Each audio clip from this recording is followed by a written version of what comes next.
Dewa medis terkuat. Bab 373. Aku serahkan ini padamu. Ikuti aku nanti. Xiao Chen berbicara dengan tenang, lalu berbalik dan pergi. Semua orang di keluarga Sun tampak kedinginan. Mau lari? Apa kau sudah bertanya pada kami? Fang Qingshui mengusap tinjunya dan tersenyum jahat. Kau ingin melakukan sesuatu pada tuanku, apakah kau sudah memintaku? Kamu masih gadis kecil, dan berani bersikap sombong. Kamu cari mati. Ah! Beberapa teriakan terdengar, lalu semuanya lenyap. Konvoi mobil pengantin keluarga Lu pergi, dan sosok Ye Wuchen diam-diam datang ke sisi Xiao Chen. Tuan Xiao, 9 keluarga besar semuanya sudah siap dan dapat mengambil tindakan kapan saja. Berikan perintah dan bersiaplah untuk bertempur. Hari ini, aku ingin mengucapkan selamat kepada teman lamaku atas pernikahannya. Janji. Xiao Chen seperti pejalan kaki biasa, berjalan di jalan-jalan Kyoto, perlahan menuju ke lokasi rumah keluarga Lu. Tidak seorang pun tahu apa arti sosok punggung itu, dan tidak seorang pun tahu apa yang akan terjadi hari ini, hari besar bagi keluarga Lu. Pada saat ini, keluarga Lu telah menghiasi rumah mereka dengan lampu dan dipenuhi dengan kegembiraan dan kegembiraan. Sejak pagi, ada banyak sekali orang yang datang untuk memberi ucapan selamat. Rumah keluarga Lu kini penuh dengan tampilan baru. Jalan lebar di luar rumah keluarga Lu sudah dipenuhi mobil mewah di kedua sisi, termasuk Mercedes-Benz, Rolls-Royce, dan Bentley. Mobil dengan harga di bawah 1 juta pasti tidak layak muncul di pintu keluarga Lu. Sekalipun ada mobil sesekali, dan itu tidak terlalu mewah, nomor plat kendaraannya harus berurutan, yang mana sangat tidak biasa dan tidak dapat ditandingi oleh orang biasa. Gerbang rumah keluarga Lu dibagi menjadi 3 kubu. Pertama adalah gerbang paling timur. Sebenarnya itu bukan sebuah gerbang, melainkan hanya sebuah gerbang kecil. Orang-orang kaya raya dari seluruh negeri itu, sekalipun kekayaannya mencapai ratusan miliar, hanya bisa masuk lewat gerbang kecil ini. Di sisi paling barat juga terdapat sebuah gapura kecil, namun gapura kecil di sini berbeda dengan gapura kecil yang ada di sebelah timur. Hanya orang-orang kaya dengan kekayaan bersih lebih dari 100 miliar yang memenuhi syarat untuk melewati gerbang kecil ini. Meski begitu, mereka hanya bisa melewati pintu kecil, karena tidak ada seorang pun yang berani menyentuh pintu besar di tengah. Namun meski begitu, tidak ada seorang pun yang berani memperlihatkan rasa tidak hormat kepada keluarga Lu. Karena semua orang tahu, untuk siapa gerbang itu. Itu dipersiapkan untuk beberapa tokoh di istana seni bela diri kerajaan Yan. Dibandingkan dengan mereka, sekalipun kekayaan Anda bernilai ratusan miliar, Anda hanyalah seekor semut. Perbedaan antara istana abadi dan manusia seperti perbedaan antara dewa dan manusia, perbedaannya jauh sekali. Keluarga Bai di Kyoto memberikan kalung berlian darah berkualitas tinggi, senilai 600 juta. Keluarga Chen dari Yidong memberikan sepasang kubis giok hijau kekaisaran, senilai 800 juta. Keluarga Long Tianjin menghadiahkan tanaman Raja Ginseng berusia 1500 tahun, senilai 500 juta. Setiap kali diteriakkan, itu adalah angka yang mendebarkan. Harta yang diberikan oleh semua orang semuanya adalah harta karun bermutu tinggi, harta karun langka. Salah satu saja di antaranya cukup untuk menciptakan keluarga yang bernilai ratusan juta. Di sini, hadiah yang nilainya kurang dari 100 juta tidak akan disebut. Anda tidak punya hak untuk berteriak sama sekali. Inilah kekuatan keluarga Lu. Menatap kerajaan Yan dari utara ke selatan, hanya keluarga Lu yang mempunyai kejayaan seperti itu. Selain keluarga Lu, siapa lagi yang dapat bersaing dengannya? Pada saat ini, bahkan orang-orang kaya dengan kekayaan bersih lebih dari puluhan miliar tidak dapat menahan diri untuk tidak memperlihatkan tatapan kagum mereka. Mungkin, dalam keseharian mereka, mereka dianggap sebagai orang-orang kaya raya oleh masyarakat biasa dan dipandang dengan penuh hormat. Tapi sekarang, mereka ada di sini, dan mereka semua telah menjadi manusia biasa, bahkan seperti yang disebut semut. Pada saat ini, tiba-tiba seseorang tidak dapat menahan diri untuk berteriak. Lihat, apa itu? Itu burung bangau. Benar-benar ada orang yang duduk di atas burung bangau itu. Ya Tuhan, ini benar-benar tipuan yang luar biasa. Ada seorang lelaki tua berambut putih berjubah Tao, menunggangi seekor burung bangau, dan dia mendarat tepat di gerbang rumah keluarga Lu. Itu adalah gerbang yang bahkan orang-orang dengan kekayaan bersih ratusan miliar tidak berani melewatinya, tetapi dia tampaknya menganggapnya remeh. Sebelum semua orang sempat menebak identitasnya, Lu Qingshan, putra tertua dari generasi kedua keluarga Lu dan ayah Lu Qiran, sudah berlari keluar dengan cepat. Senior Bai He, lama tak berjumpa. Akhirnya aku bisa bertemu denganmu. Pak Tua Baihe tertawa dan berkata, "Hari ini adalah hari besar tuan mudamu dari generasi ketiga keluarga Lu. Wajar saja aku datang dan mengucapkan selamat padamu. Aku tidak punya barang-barang duniawi, jadi aku secara khusus menyiapkan sumsum batu giok spiritual berusia 3000 tahun sebagai tanda terima kasihku. Keponakan King Shan, tolong jangan meremehkannya." Lu Qingshan membungkuk cepat dan mengambil botol porselen kecil berisi batu spiritual Kalsedon dengan kedua tangan, menunjukkan rasa hormat yang sebesar-besarnya. "Senior Baihe, Anda terlalu baik. Batu giok spiritual berusia 3000 tahun itu bernilai lebih dari 1 juta emas dan perak. Ini adalah barang bagus yang tidak dapat dibeli di dunia sekuler. Hanya 1 tetes saja sudah cukup untuk membuat seorang prajurit biasa melangkah ke ranah seorang master. 2 tetes saja sudah cukup untuk menciptakan seorang master seni bela diri. Hadiah Anda sungguh sangat berharga." Mendengar kata-kata itu, hati semua orang tidak dapat menahan diri untuk tidak bergetar hebat. Kuat sekali. Hanya 1 atau 2 tetes dapat memungkinkan orang biasa mencapai tingkat ini. Ya Tuhan, ini sungguh sesuatu yang ilahi. Pada saat ini, banyak orang yang hadir memiliki cahaya hijau di mata mereka dan memandang Lu Qingshan dengan rasa iri. Tidak heran status keluarga Lu telah mencapai tingkat seperti itu. Bisa berteman dengan orang seperti Pak Tua Baihe, bisa dibayangkan betapa kuatnya mereka. Pak Tua Baihe hanya tersenyum, namun sebelum ia sempat mengatakan sesuatu, seorang pengemis tua datang terlatih-tatih dengan bantuan tongkat. "Hehehe, Pak Tua He, kamu pelit banget.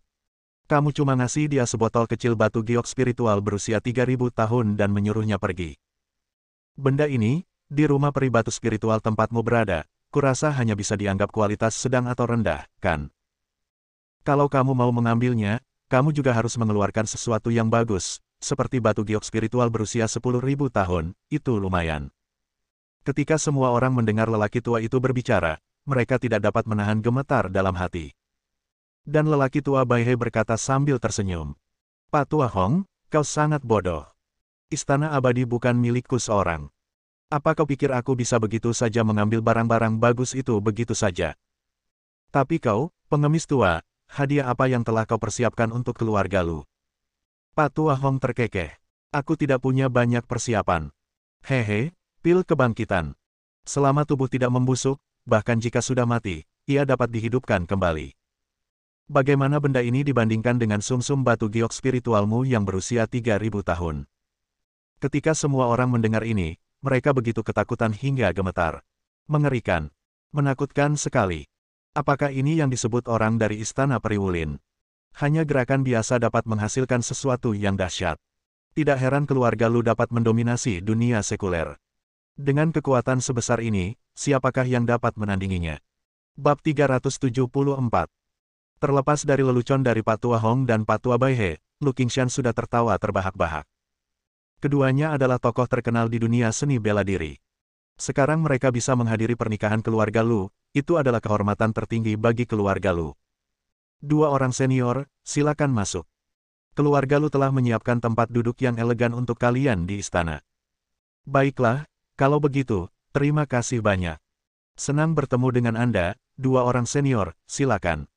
Lu Qingshan mengundang 2 master bela diri itu ke gerbang. Mereka berdua berjalan melewati gerbang utama yang sebenarnya, yakni yang ada di tengah dan merupakan gerbang yang paling mewah. Gerbang ini disiapkan untuk orang-orang seperti mereka. Mengikuti dari dekat, satu demi satu orang aneh mulai terbang ke langit.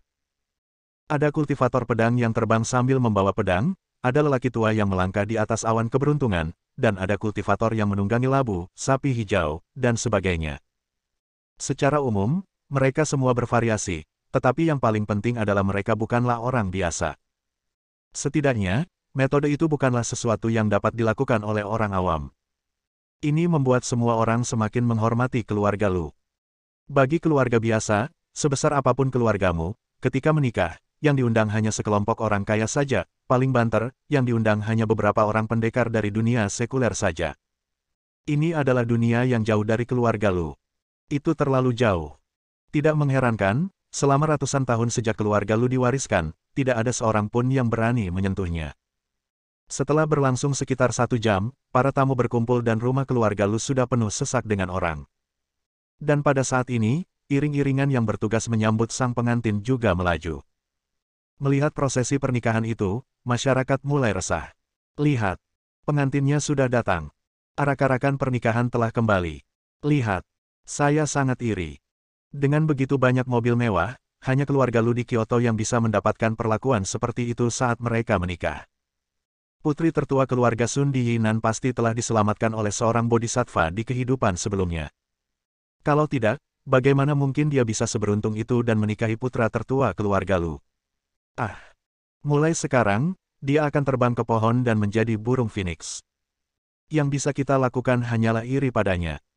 Menikah dengan Lu Qiran berarti status dan kedudukan Anda akan meningkat, dan anggota keluarga Anda juga akan mendapat banyak manfaat. Ini jauh lebih baik daripada orang biasa yang memenangkan 100 juta. Di bawah pengawasan orang banyak, Sun Xiangyi, dengan ekspresi bahagia di wajahnya, disambut turun dari mobil. Sambil menatap tulisan emas berkilauan, Lu Mansion, yang tidak jauh dari sana, dia merasa seolah-olah sedang melayang di udara. Hanya beberapa puluh menit lagi. Selama dia menikah, dia akan menjadi anggota keluarga Lu. Hahaha, saat itu tiba, dia bukan lagi putri tertua keluarga Sun. Tapi dia adalah satu-satunya wanita muda dari keluarga Lu di dunia ini. Dia akan menjadi salah satu wanita terbaik di dunia. Namanya akan diingat oleh para bangsawan kaya ini. Dia akan menjadi burung phoenix sesungguhnya di dahan itu. Tak lama kemudian, pengurus rumah tangga keluarga Lu keluar dan mengucapkan beberapa patah kata kepada pengurus rumah tangga keluarga Sun. Pihak lainnya segera berjalan cepat ke Sun Xiangyi dan berkata sambil tersenyum. Nona, kami bisa masuk. Dengan membawa kerinduan dan kemuliaan tertinggi, Sun Xiangyi, dengan bantuan para pelayannya, perlahan melangkah ke pintu yang selalu diimpikannya. Rumah bangsawan ini terbagi menjadi 3 tingkat area. Para jagoan dunia bela diri menduduki posisi terbaik, disusul orang-orang kaya dengan harta di atas 100 miliar, lalu diikuti orang-orang dengan harta di bawah 100 miliar. Namun, di antara orang-orang kaya ini, tingkat kekayaan terendah harus lebih dari 20 miliar, jika tidak, mereka tidak memenuhi syarat untuk masuk ke pintu keluarga Lu. Sun Xiangyi melihat suaminya, Lu Qiran, di tengah kerumunan sekilas. Tidak mungkin, Lu Qiran terlalu mempesona hari ini. Setelan satin sutra putih bersih, dirancang rapi, memperlihatkan lekuk tubuhnya dalam proporsi sempurna. Hiasan berharga pada jas itu berkilauan dengan kilau yang mempesona. Bahkan kancingnya pun terbuat dari batu permata mutiara hitam terbaik di Eropa Barat. Nilai satu tombol melampaui nilai sebuah LaFerrari. Dengan apa yang dimiliki Lu Qiran saat ini, dia dapat dengan mudah membeli grup senilai puluhan miliar. Dia bukan salah satu pria kaya generasi kedua yang sangat tampan, tetapi bungkusan uang dan berkas status membuatnya mustahil bagi siapapun di sekitarnya untuk dibandingkan dengannya. Ini adalah sejenis kekuatan keras. Dibandingkan dengan anak laki-laki tampan itu, ini adalah kekuatan keras yang sempurna. Kaya dan berkuasa. Lu Qiran, walaupun penampilannya jelek, sebagian orang akan menganggapnya tampan dengan cara yang berbeda. Lagi pula, dia tidak jelek. Dengan senyum hangat, Lu Qiran perlahan berjalan menuju Sun Xiangyi. Langkahnya ringan, bahkan sedikit sembrono, karena dia sedang bersenang-senang tadi malam. Akan tetapi, semua orang memilih mengabaikan hal ini. Di mata semua orang, mereka hanya merasa bahwa Lu Qiran adalah pria paling tampan dan berkuasa di dunia saat ini. Banyak sekali orang yang memandangnya dengan rasa hormat dan iri. Wajah Sun Xiangyi memerah karena kegembiraan saat dia melihat Lu Qiran berjalan ke arahnya selangkah demi selangkah. Seolah-olah tangga kehidupan mendekatinya selangkah demi selangkah. Meskipun Lu Qiran berjalan sangat cepat, dia merasa seolah-olah 1 abad telah berlalu. Sekarang dia hanya berharap dia dikirim ke kamar pengantin. Lu Qiran mengulurkan tangan, meraih tangan pelayan itu, dan terkekeh. Kamu berpakaian sangat cantik hari ini. Lagi pula, aku, Lu Qiran, adalah orang yang menyukaimu. Penampilan ini berbeda. Sun Xiangyi menundukkan kepalanya dengan malu-malu. Lu Qiran terkekeh lagi. Jangan malu-malu. Mulai hari ini, kau adalah wanitaku, Lu Qiran. Satu-satunya wanita. Sun Xiangyi mengangguk penuh semangat. Meskipun dia tidak begitu naif, adegan bak pangeran putri ini tetap bisa membuatnya terharu. Karena dia seorang wanita. Sesederhana itu. Keduanya berjalan maju bersama dan hadir di depan tuan rumah yang bertanggung jawab memimpin upacara pernikahan. Tuan rumah ini saat ini juga merupakan tuan rumah terpopuler dan teratas di seluruh negara Yan. Baginya, bisa menggelar pesta pernikahan dengan tuan muda tertua di keluarga Lu adalah anugerah yang paling penting dalam hidupnya. Penuh kegembiraan, dia berdeham, mengambil mikrofon dan berkata, Pada hari yang membahagiakan ini, kita akan menyambut salah satu pernikahan terhebat di dunia. Pernikahan Mega Tuan Lu Qiran, Tuan Muda keluarga Lu, dan Nona Sun Xiangyi dari keluarga Sun. Sekarang saya nyatakan pernikahan ini resmi dimulai. Dalam sekejap, seluruh hadirin bertepuk tangan dengan gemuruh, petasan diledakkan, dan gong serta genderang dibunyikan. Bersambung.